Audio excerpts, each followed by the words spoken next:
அனைவருக்கும் வணக்கம். இது கிஷோப் academy Krishnan. Very good afternoon to all. சில என்ன பண்ணுறீங்க? நல்லபடியாக படிச்சுட்ருக்கீங்களா? ஓகே, ரொம்ப நாள் ஆச்சு உங்களுக்கு மோட்டிவேஷன் கொடுத்து. சரி, ஓகே, இன்றைக்கி வீடியோ பதிவில் பார்த்தீங்கன்னா மோட்டிவேஷன் அப்படிங்கிறத தாண்டி ஒரு சில இன்ஸ்ட்ரக்ஷன், எச்சரிக்கை எப்படி வேணால் எடுத்துக்கலாம். சரிங்களா? தமிழ்லேயே பார்த்துருப்பீங்க. ஸோ எதற்கு இவ்வளவு பரபரப்பு அப்படின்னு போட்டிருப்பேன். ஸோ சார், பரபரப்பாக இருக்கிறது தப்பா சார் அப்படின்னா இருக்கலாம். அப்படி நீங்கள் பரபரப்பாக இருக்கிறதுனால உங்களுக்கு எதாவது பெனிஃபிட் அடையுதுன்னா நீங்கள் பரபரப்பாக இருக்கலாம். அதாவது அப்படியே மைண்டு பார்த்தீங்கன்னா 10 இடத்துல மைண்டு போய்கிட்டே இருக்கும். அந்த பரபரப்புங்கிறதே நான் சொல்கிறது பதட்டம் தான். இந்த பரபரப்புனால நீங்கள் தெளிவு உங்களுக்கு கிடைக்குதான்னு கேட்டால் தெளிவு இருக்காது. சொல்லுவாங்கள்ல, என்ன கை அப்படியே இருக்குது, வாய் மட்டும் வேலை செய்யுது அப்படிங்கிற மாதிரி, என்ன மூளை அங்கங்கேயும் போயிட்டே இருக்கே தவிர படிக்கிற பாடு காணமே அப்படிங்கிற மாதிரி தான் இருக்கும். சரிங்களா? ஸோ ஏன்னா ஜூன் மாதம் ஸ்டார்ட் ஆகிடுச்சு. ஜூலையில் எக்ஸாம் அப்படின்னா லாஸ்ட் ஒரு 1 மந்த் இருக்கும்போதே அந்த பரபரப்பு வந்துடும்.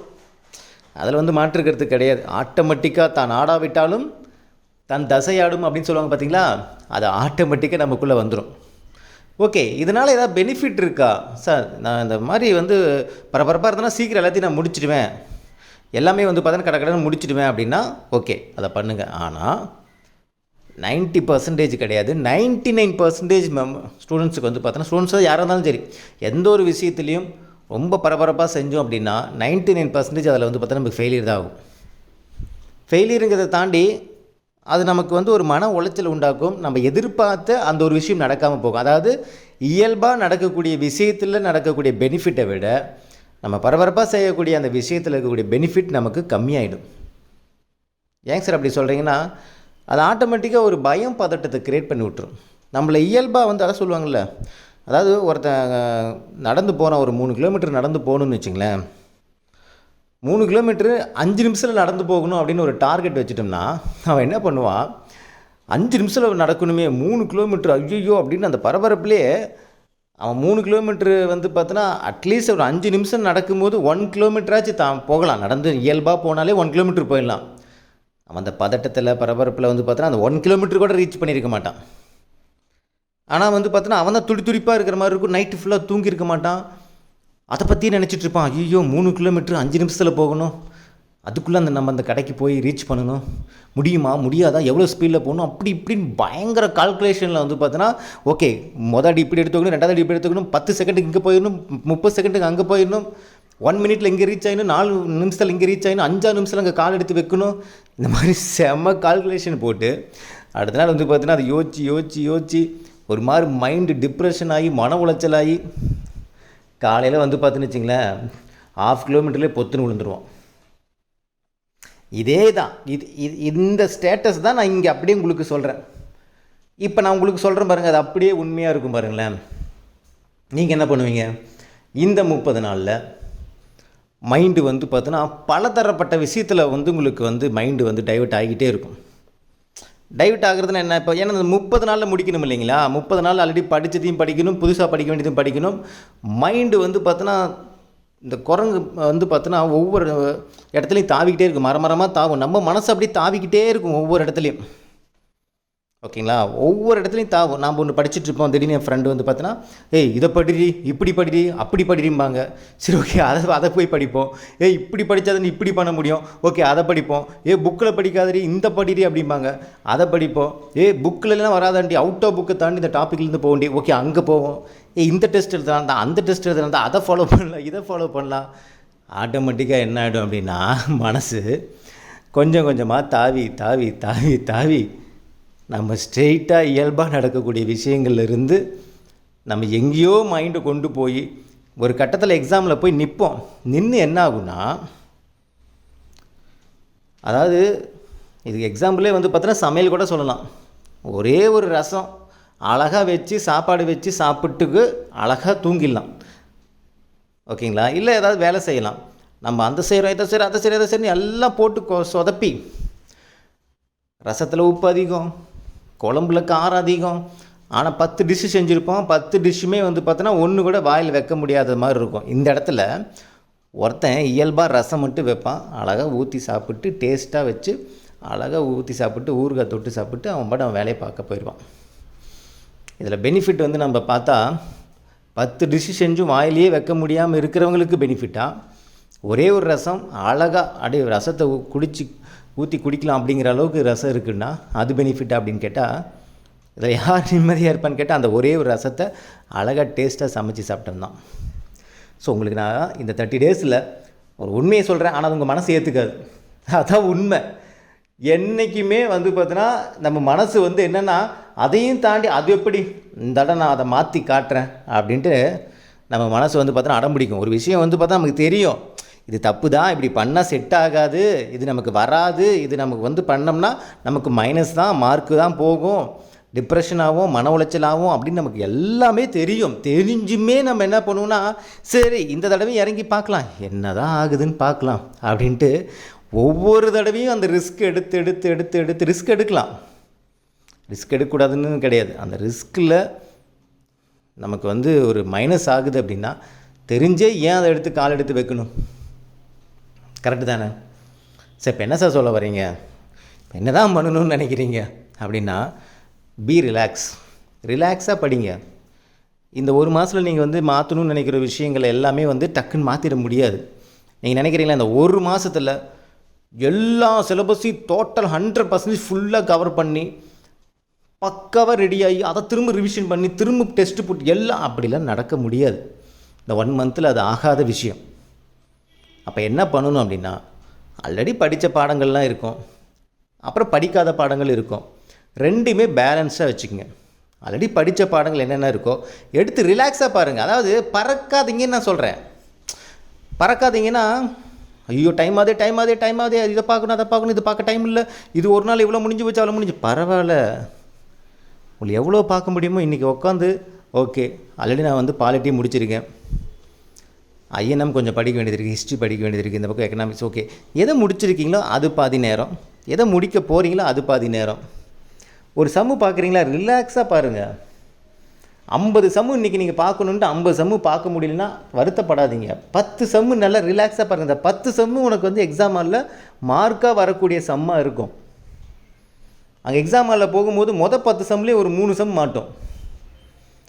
நான் 50 சம் பார்த்து நான் கன்ஃபியூஷன் ஆகிட்டு நான் விட்டுட்டேன் அப்படின்னா 3 சம்லேயே 3 சம்மு வந்து விட்டுருந்தீங்கன்னா 50 சம் பார்த்ததுக்கான அர்த்தமே இல்லாமல் போயிடும். ஸோ இது கண்டிப்பாக நடக்கும். இப்போ ஒன்றும் இல்லை, நாளைக்கு இப்போ நான் சொல்கிறேன், எழுதி வச்சுக்கங்க. நீங்கள் ஒரு நோட்டில் எழுதி வச்சுட்டு என்ன செக் பண்ணி பாருங்கள். நான் சொல்கிறது உங்களுக்கு வந்து புரியாமல் கூட இருக்கலாம். குரூப் 4 எக்ஸாம் எழுதி முடிச்சுட்டு வீட்டுக்கு வந்துட்டு நான் இப்போ சொல்கிற வாசகத்தை எடுத்து எழுதி வச்சுட்டு நீங்கள் வந்து அந்த டைம் எடுத்து பாருங்கள், உங்களுக்கு நான் சொல்கிறது புரியும். இப்போ உங்களுக்கு வந்து புரியாது, அதனால தான் எழுதி வச்சுக்கிங்கன்னு நான் சொல்கிறேன். என்னென்னா, நாளைக்கு ஒரு எக்ஸாம் வச்சா, நாளைக்கே ஒரு குரூப் 4 எக்ஸாம் வச்சா, நல்லா கேட்டுங்க, நாளைக்கு குரூப் 4 எக்ஸாம், ஜூலை 12 ஒரு குரூப் 4 எக்ஸாம். இப்போ நாளைக்கு எக்ஸாம் கொஸ்டின் வந்து பார்த்தீங்கன்னா அதே தான் ஜூலை 12ன்னு நினச்சிக்கங்க. நாளைக்கே எழுதுறீங்க, சார் என்ன சார் நான் ரிவிஷன் பண்ணல சார், நான் அதை பார்க்கல சார், இதை பார்க்கல சார், ஓகே. நாளைக்கே சடனாக வச்சுட்டாங்க, காலையில் எழுந்திரிச்சதுமே எக்ஸாம்னு சொல்லிட்டாங்க, 10 மணிக்கு எல்லோரும் எக்ஸாம் ஆளுக்கு போயிடணும் அப்படின்னு ஒரு மெசேஜ் வந்துருச்சு. கடன்னு கிளம்பி எல்லாம் போகிறீங்க, போய் எக்ஸாம் எழுதிட்டு வரீங்க. ஜூலை 12ஆம் போய் எழுத போகிறீங்க, அப்பயே எழுதிட்டு வரீங்க. இந்த 2 பேப்பருடைய மார்க்கு நீங்கள் கன்சிடர் பண்ணி பார்த்தீங்கன்னா, ஓகேங்களா, 2 மார்க் கன்சிடர் பண்ணி பார்த்தீங்கன்னா மோரோவர் பெருசாக டிஃப்ரெண்ட் இருக்காது. ஒரு 3 மார்க் 4 மார்க் முன்ன பின்ன இருக்கும், அவ்வளோதான். என்ன சார் சொல்கிறீங்க? அதுதான் உண்மை. நாளைக்கு என்ன எக்ஸாம் எழுதும்போது நீங்கள் என்ன மார்க்கு எவ்வளோ அழகாக நீங்கள் ப்ரெசன்டேஷன் பண்ணுறீங்களோ அதே தான் ஒரு மாதம் கழித்து நீங்கள் பண்ண போகிறீங்க. இல்லை சார் அந்த ஒரு மாதம் இருக்கே சார் நிறையா எல்லாமே வந்து நீங்கள் பார்த்தீங்கன்னா போன மாதம் நான் என்ன படிச்சினோ அதே தான் எழுதியிருக்கேன் அப்படிங்கிற மாதிரி தான் இருக்கும். ஆனால் சேஞ்சஸ் எப்போ கிடைக்கும் அப்படின்னா, இந்த ஒரு மாதம் நீங்கள் ரிலாக்ஸாக ஆல்ரெடி படித்ததை நீங்கள் அழகாக ரீகால் பண்ணிட்டு போனீங்க அப்படின்னா ஒரு 10 மார்க் 5 மார்க் கூடுதலாக கிடைக்கும். இல்லை நான் சொல்கிறேன், இந்த பரபரப்பாக பண்ணுறது, அடித்து பிடிச்சி பண்ணுறது, மனசு அலபாய விடுறது, இதை முடிக்கணும் அதை முடிக்கணும்னு நினைக்கிறது, நான் தான் சொல்கிறேன்ல, நீங்கள் 50% முடிச்சிருக்கீங்கன்னா மீதி 50% சிலபஸை கம்ப்ளீட்டாக முடிக்க முடியாது. அது நம்ம என்ன பண்ணணும்னா, முடிஞ்ச வரைக்கும் காதில் கேட்டுக்கணும், கண்ணில் பார்த்துக்கணும், அவ்வளோதான் பண்ணணும். காதில் கேட்டுக்கணும், கண்ணில் பார்த்துக்கணும், அது நம்ம மைண்டில் நிற்குதா நிற்கலையா அதெல்லாம் நமக்கு தேவையே இல்லை. எக்ஸாம் ஹாலில் போயிட்டு ஆப்ஷனை பார்த்து மைண்டில் நிற்கிற வரைக்கும் நம்ம எழுதிட்டு வரணும், அவ்வளோதான். ஆனால் ஆல்ரெடி படித்ததை, ஆல்ரெடி நீங்கள் முடித்ததை, அதை நல்லா பார்த்துக்குங்க. அதுலேருந்து கேள்வி கேட்டால் நான் கன்ஃபார்ம் போடுவேங்கிற அளவுக்கு மனதைரியத்தோடு நீங்கள் போகணும். இந்த 2 விஷயத்தை மட்டும் இந்த 30 நாள் ஃபாலோ பண்ணுங்கள். நான் சொல்கிறது புரியுதுங்களா? இப்போ ஒரு எக்கனாமிக்ஸ் ஒரு 5 பாடம் இருக்குதுன்னு வச்சுங்களேன். 11th எக்கனாமிக்ஸ் 5 பாடம், அதில் ஒரு 2 பாடம் படிச்சிருப்பீங்க, அல்லது ஒரு 3 பாடம் பார்க்காம இருப்பீங்க. அந்த 2 பாடம் நல்லா பார்த்துக்குங்க. எல்லாமே டெப்த்தாக பார்க்கணுமா? இல்லை, நீ என்னென்ன பாயிண்ட்ஸ் நீ ஆல்ரெடி படிச்சிருக்கீங்களோ அதை நல்லா பார்த்துக்குங்க. படிக்காத ஒரு 3 பாடத்துக்கு ஏதாவது ஒரு காதில் யாராவது அந்த பாடத்தை நடத்தியிருப்பாங்க. யார் வேணால், நீங்கள் எந்த சேனல் எங்கே வேணால் பாருங்கள், ஏதாவது சொல்லுவாங்க காது கொடுத்து. அந்த அதுவும் புக்கில் இருக்கிற பாடம் ரிலேட்டடான கண்டென்ட் யாரெல்லாம் சொல்கிறாங்களோ அது நான் ஜஸ்ட்டு காது கொடுத்து கேளுங்க. இல்லை ஒரு லைவ் டெஸ்ட் வைக்கிறாங்க, அதை கண்ணில் பாருங்கள்.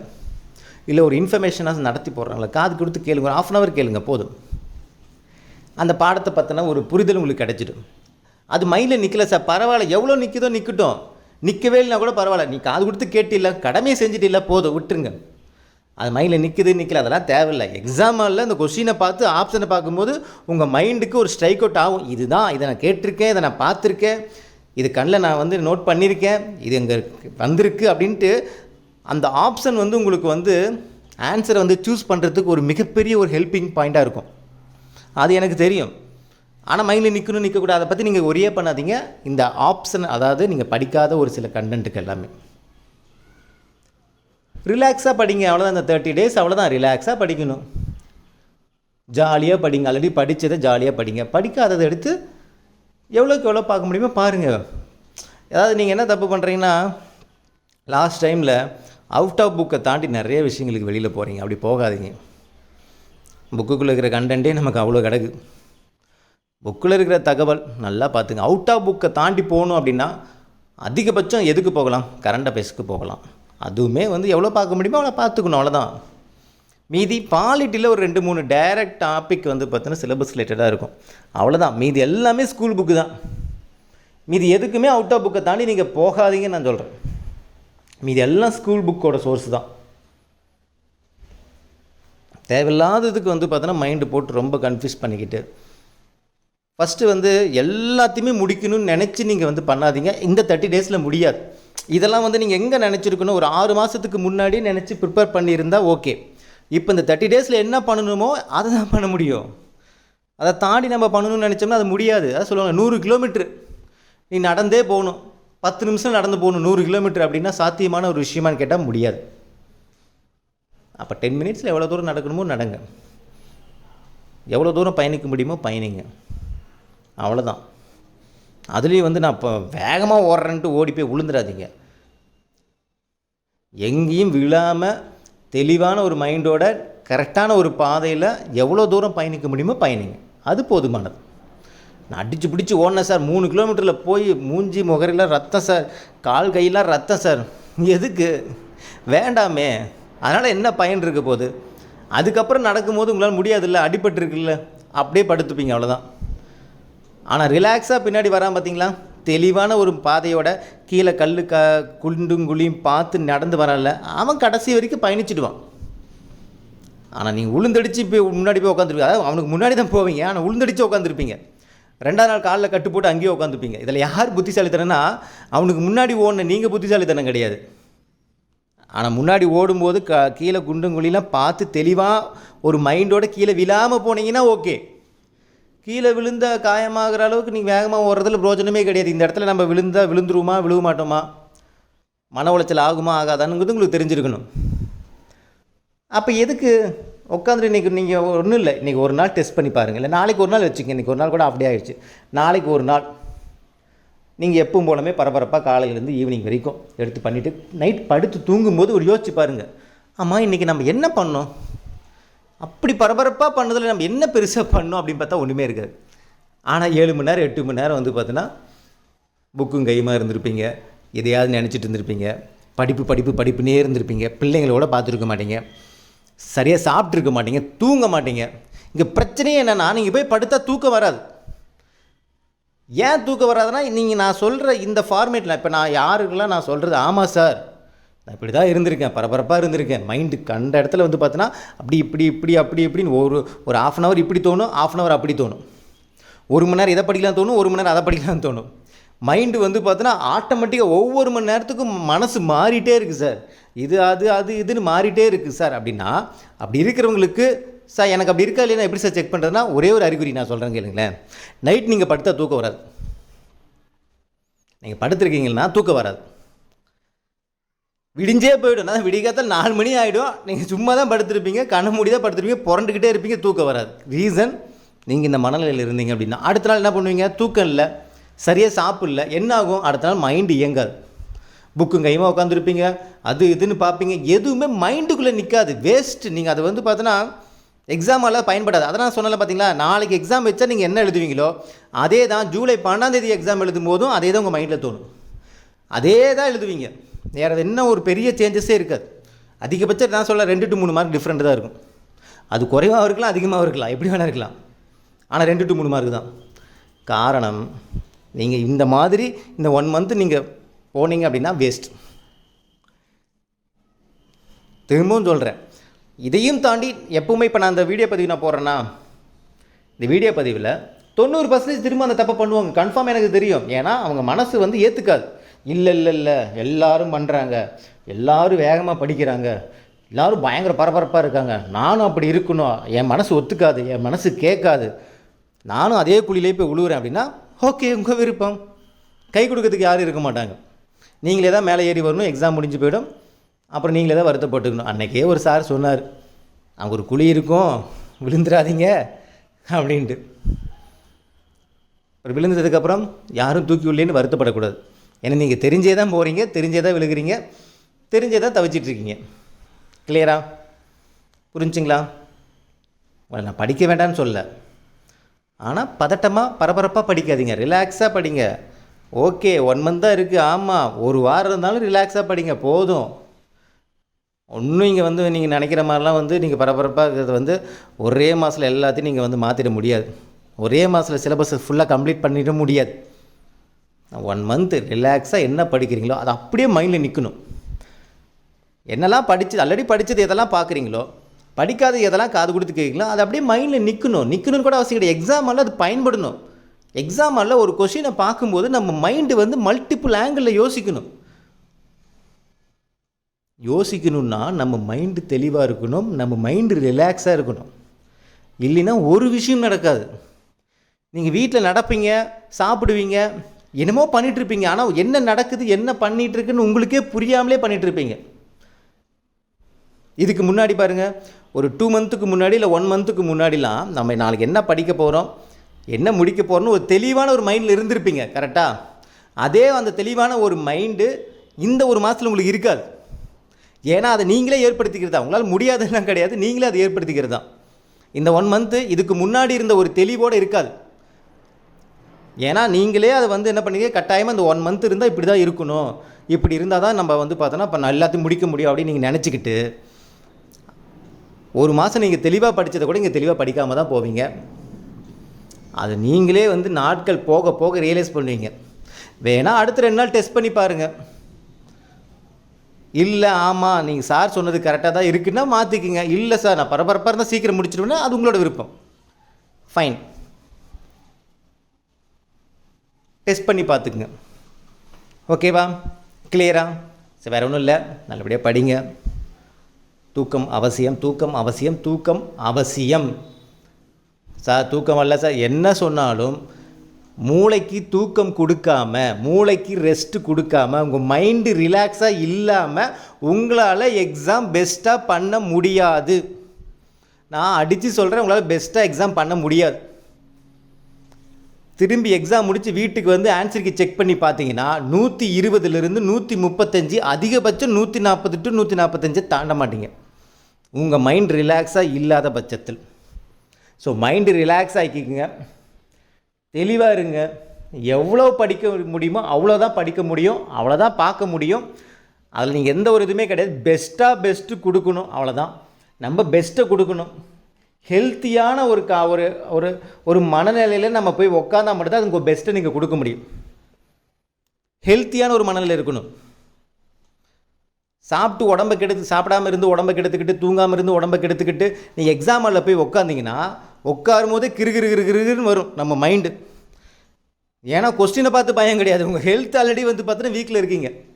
ஹெல்த்தும் மைண்டும் வந்து எப்போ ஸ்ட்ராங்காக இருக்கோ அப்போ எந்த கேள்வி உங்களுக்கு தெரியாத பாடத்துலேருந்து கேள்வி வந்தால் கூட இதாண்டா ஆப்ஷனு. மைண்டு மல்டிபிள் ஆங்கிள் வந்து யோசிக்கும் 4 ஆப்ஷனையுமே. ஈவன் அந்த பாடம் நீங்கள் படித்து கூட இருக்க மாட்டீங்க, எப்படி வேணால் மைண்டு வந்து பார்த்தோன்னா யோசிக்க வைக்கும். அந்த இடத்துல ஒரு சிபிஐ ஆஃபீஸர் மாதிரி நம்ம ஆகிடுவோம். ஒரு சிபிஐ ஆஃபீஸர் வந்து பார்த்தோன்னா எப்படி மல்டிபிள் ஆங்கிள் ஒரு விஷயத்தை வந்து ஹேண்டில் பண்ணுவாங்க. ஏன்னா இப்போ கொலை கண்டுபிடிக்கிறாங்க, கொலை செஞ்சவன் யார், குற்றம் செஞ்சவன் யார் கண்டுபிடிக்கிறாங்கன்னா எடுத்ததுமே உங்களுக்கு இதான் ஆன்சர் தெரியாது. அவங்க அந்த நோக்கி போவாங்க, மைண்டு தெளிவாக வச்சு நோக்கி போவாங்க. அப்போ தான் அவங்களுக்கு இது இப்படி இருக்கலாம், இந்த ஆங்கிளில் இருக்கலாம், இந்த ஆங்கிளில் இருக்கலாம், மல்டிபிள் வேலை யோசிப்பாங்க. அது ஆட்டோமேட்டிக்காக உங்களுக்கு வந்துடும். பி ரிலாக்ஸ், ஜாலியாக படிங்க, என்ஜாய் பண்ணி படிங்க. எதுவும் மாற்ற முடியாது இந்த 1 மந்தில். அப்போ நம்மளால் எவ்வளோக்கு எவ்வளோ பெஸ்ட்டாக கொடுக்க முடியுமோ கொடுங்க. அந்த பெஸ்ட்டாக கொடுக்குறதுலேயே ஒரு மாற்றம் கிடைக்கும். நீங்கள் பெஸ்ட்டாக கொடுக்குறதுல மாற்றம் கிடைக்குமே தவிர இந்த மாதிரியான விஷயங்களுக்கு மாற்றம் கிடைக்காது, ஏமாற்றம் தான் கிடைக்கும். அதை பார்த்துக்குங்க. ஓகேங்களா? ஓகே, இந்த வீடியோ உங்களுக்கு பிடிச்சி நினைக்கிறேன். இன்னும் அடுத்த ஒரு தகவலை சந்திக்கலாம். இது கிஷோர் பக்கத்துலேருந்து குக்கிஷ்ணன். அடுத்தடுத்த லைட் டெஸ்ட் உங்களுக்கு வந்துட்டுருக்கோம், ஃபாலோ பண்ணிங்க. ஓகேங்களா? Thank you so much. அடுத்தடுத்து வீடியோ ரெகுலராக வந்துட்டுருக்கோம். ஸோ கொஞ்சம் வீட்டில் வந்து பார்த்தீங்கன்னா மேடத்தை கொஞ்சம் டேக் கேர் பண்ணுற சுச்சுவேஷனில் நான் இருக்கிறனால என்னால் வீடியோ அப்பப்போ வர முடியல. வரக்கூடிய நாட்களில் கொஞ்சம் உங்களுக்கு வந்து நான் வந்துடுவேன். ஓகேங்களா? ஒரு கூடிய சீக்கிரம் நல்ல விஷயத்தோடு வரேன். ஓகேங்களா? ஓகே, இந்த வீடியோ உங்களுக்கு பிடிச்ச நினைக்கிறேன். மீண்டும் அடுத்த ஒரு தகவலை சந்திக்கலாம். இது கிஷோர் பக்கத்துலேருந்து குக்கிஷ்ணன். தேங்க்யூ.